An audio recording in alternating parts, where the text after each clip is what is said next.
से भारतीय जनता पार्टी शासित केंद्र सरकार ने आम आदमी पार्टी के नेताओं पर ईडी के द्वारा केस करवाने शुरू किए हैं, तब से अक्सर हम आप लोगों के सामने आते हैं और कहते हैं कि ये एक राजनीतिक साजिश है, कि ईडी का प्रयोग राजनीतिक कारणों से किया जा रहा है।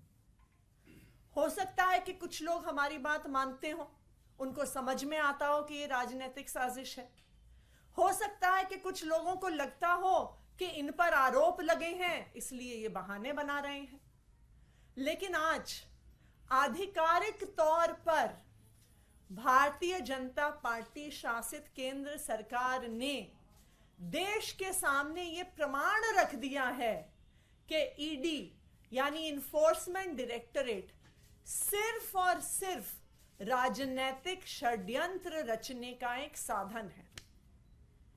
ईडी ने दो बुजुर्ग किसानों पर, जिनकी फोटो आप यहां पे देख सकते हैं, जिनका नाम है कन्हैयन जो 72 साल के हैं और कृष्णन जो 66 साल के हैं, जिनके बैंक में कुल मिलाकर 450 रुपए हैं, उन पर ईडी ने prevention of money laundering act में केस फाइल किया।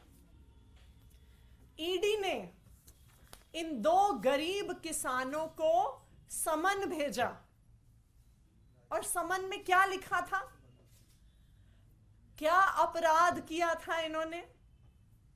समन में लिखा था कि आपका एक 2017 का केस है जिसके लिए हम आपको समन कर रहे हैं, और वो केस था कि इन्होंने अपने खेत के आसपास बिजली की तार लगाई और उस बिजली की तार की वजह से 2 भैंसों की मौत हो गई। इस कारण से इन 2 किसानों को ईडी ने समन किया है। आज ये औकात रह गई है केंद्र सरकार की एजेंसी इन्फोर्समेंट डायरेक्टरेट की, इनको समन करने का, इन पर केस करने का असली कारण क्या है? असली कारण ईडी के केस का पूरे देश भर में सिर्फ एक है। अगर भारतीय जनता पार्टी की आपसे दुश्मनी है, भारतीय जनता पार्टी के किसी नेता की आपसे दुश्मनी है, तो आप पर ईडी का केस किया जाएगा। इन 2 गरीब किसानों की अपने एक इलाके की भारतीय जनता पार्टी के नेता जी गुणशेखर से कई सालों से झगड़ा चल रहा था।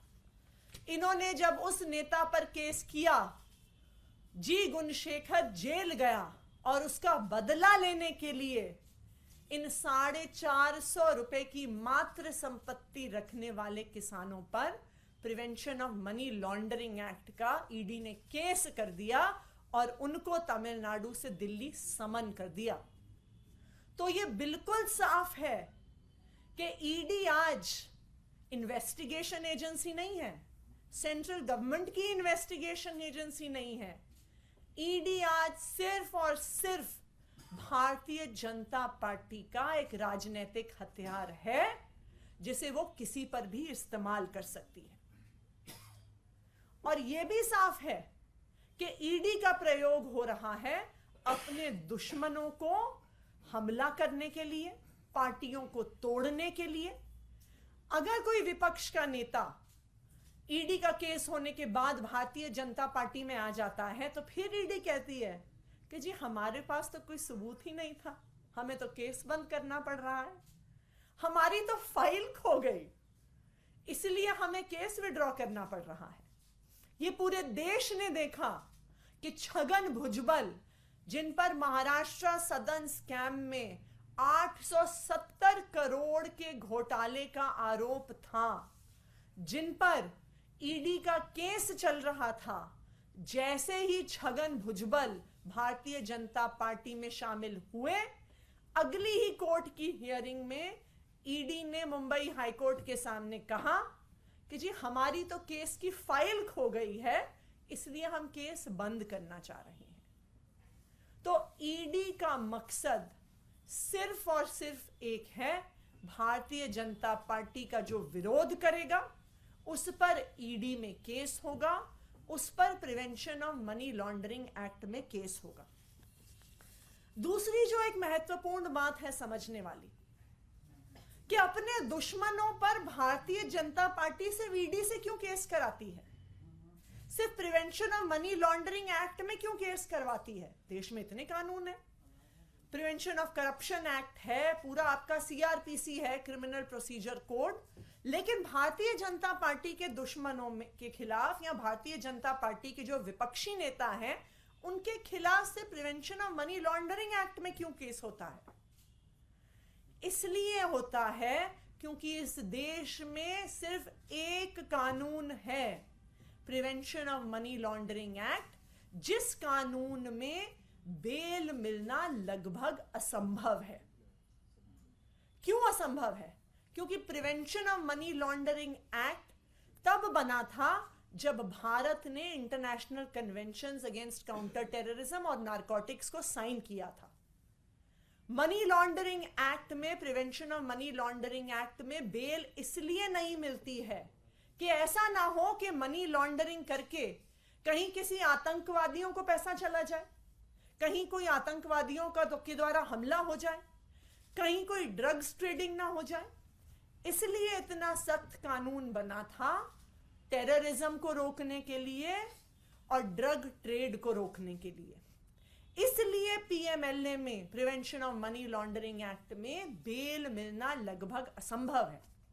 लेकिन आज ईडी पीएमएलए को ड्रग्स की तस्करी के लिए नहीं इस्तेमाल कर रही है, आतंकवादियों के खिलाफ नहीं इस्तेमाल कर रही है, सिर्फ और सिर्फ अपने विपक्षी नेताओं के खिलाफ इस्तेमाल कर रही है कि एक बारी केस हो जाए तो उनको बेल नहीं मिलेगी और फिर भारतीय जनता पार्टी के प्रवक्ता टीवी पे आके कह सकते हैं कि देखा, इनको तो कोर्ट से भी बेल नहीं मिल रही है। इनको किसी को भी prevention of money laundering act में बेल मिलना लगभग असंभव है। तो आज भारतीय जनता पार्टी, चाहे भारतीय जनता पार्टी के नेताओं के खिलाफ लड़ रहे किसानों को, चाहे भारतीय जनता पार्टी के खिलाफ लड़ रहे विपक्ष के नेताओं को, चाहे मुख्यमंत्रियों को, ईडी के द्वारा समन्स भिजवा रही है क्योंकि वो अपने विरोधियों को चुप करवाना चाहती है, उनका मुंह बंद करवाना चाहती है। लेकिन आज जब दो बुजुर्ग किसानों को 2 भैंसों की मौत के लिए अगर ईडी बुला लेती है तो ईडी का पर्दाफाश पूरे देश के सामने हो जाता है। Thank you. Ma'am, can you repeat your names and location? इनका नाम है कन्हैयन, एज 72, और कृष्णन, एज 66। ये तमिलनाडु के सालम डिस्ट्रिक्ट से हैं। कन्हैयन 72, राइट? हाँ जी, और कृष्णन 66। भूपेश बघेल का नाम चार्जशीट में डाल दिया है, जो महादेव ऐप चल रहा था। आपको लगता है कि ये कार्रवाई भी सिर्फ इसलिए हुई है क्योंकि आप जैसा कह रहे हैं राजनीतिक षड्यंत्र है, इसलिए ऐसा हो रहा है? अभी तो अरविंद केजरीवाल को समन किया है, हेमंत सोरेन को समन कर रहे हैं, तेजस्वी यादव को समन कर रहे हैं, अब भूपेश बघेल का नंबर आ गया है।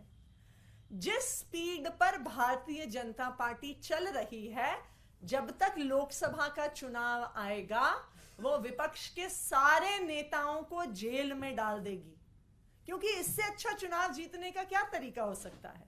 इससे आसान चुनाव जीतने का क्या तरीका हो सकता है कि आप अपने सारे विपक्ष को जेल में डाल दीजिए।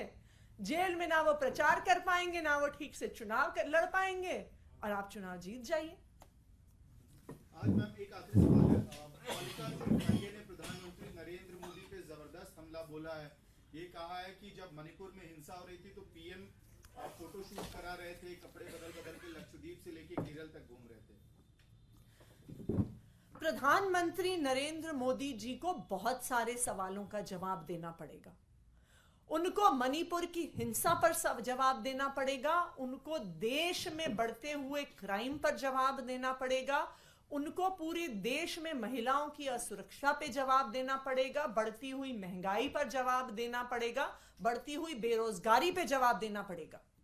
लेकिन क्योंकि वो ये जवाब नहीं देना चाहते हैं, इसीलिए विपक्ष के नेताओं पर जी तोड़ हमला कर रहे हैं कि कोई सवाल पूछने वाला और कोई देश को सच्चाई बताने वाला चुनाव प्रचार में ना रह जाए।